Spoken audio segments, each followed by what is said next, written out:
Bhojpuri famous singer Sharda Sinha, जिनके छठ के गानों ने उन्हें न सिर्फ देश बल्कि विदेशों में भी एक अलग पहचान दिलाई। शारदा सिन्हा जो कि अब इस दुनिया में नहीं रही, कैंसर की जंग लड़ते हुए मंगलवार की रात शारदा सिन्हा ने दुनिया को हमेशा हमेशा के लिए अलविदा कह दिया। स्वर कोकिला लोक गायिका पद्मश्री शारदा सिन्हा के निधन पर पूरा भारत शोक में डूबा है। इसी बीच शारदा सिन्हा का 50 साल पुराना एक लेटर उनके गुरु के नाम जो उन्होंने लिखा था सोशल मीडिया पर वायरल हो रहा है, जिसमें उनके गुरु के प्रति उनकी गहरी श्रद्धा और प्रेम साफ तौर पर झलकता है। शारदा सिन्हा ने 1975 में ये लेटर अपने गुरु को नए साल की बधाई के साथ लिखा, जिसमें उनके गुरु के प्रति भावनाएं साफ नजर आ रही हैं। शारदा सिन्हा का संगीत से गहरा लगाव था और उनका जीवन संगीत में समर्पित रहा। उनकी अंतिम सांसों के दौरान जब हर जगह उनके गीत गूंज रहे थे तो ये बिल्कुल साफ था कि उनका संगीत से संबंध कितना अटूट था।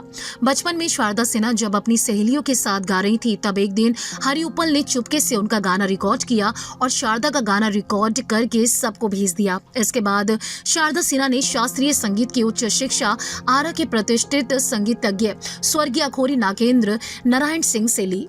जो लेटर सामने आया है उसमें शारदा सिन्हा ने गुरु के संबंध में काफी सारी बातें लिखी। इस दौरान पता चला कि शारदा सिन्हा अपने गुरु के प्रति अत्यधिक सम्मान और प्रेम रखती थी। वो हर शुभ अवसर पर अपने गुरु को लेटर लिखा करती थी। उनके गुरु स्वर्गीय अखोरी नागेंद्र नारायण सिंह के बेटे शिवेंद्र सिन्हा ने बताया कि शारदा सिन्हा के पिता भी उन्हें के गायन से काफी इम्प्रेस थे और उन्होंने नंदन जी के पास संगीत की शिक्षा के लिए भेजा गया। तब से नंदन जी ने शारदा सिन्हा को मार्गदर्शन देना शुरू किया।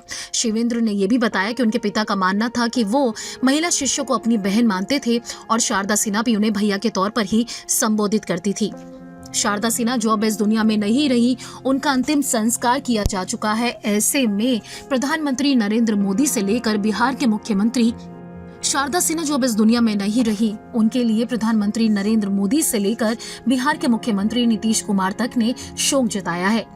प्रधानमंत्री नरेंद्र मोदी का कहना है कि शारदा सिन्हा का इस दुनिया से जाना संगीत की दुनिया में एक बहुत बड़ा लॉस है।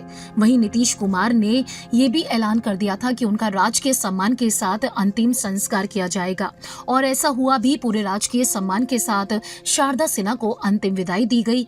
पटना के गुलाबी घाट पर उनका पार्थिव शरीर रखा गया, अंतिम यात्रा निकाली गई और अब शारदा सिन्हा पंच तत्व में विलीन हो चुकी है।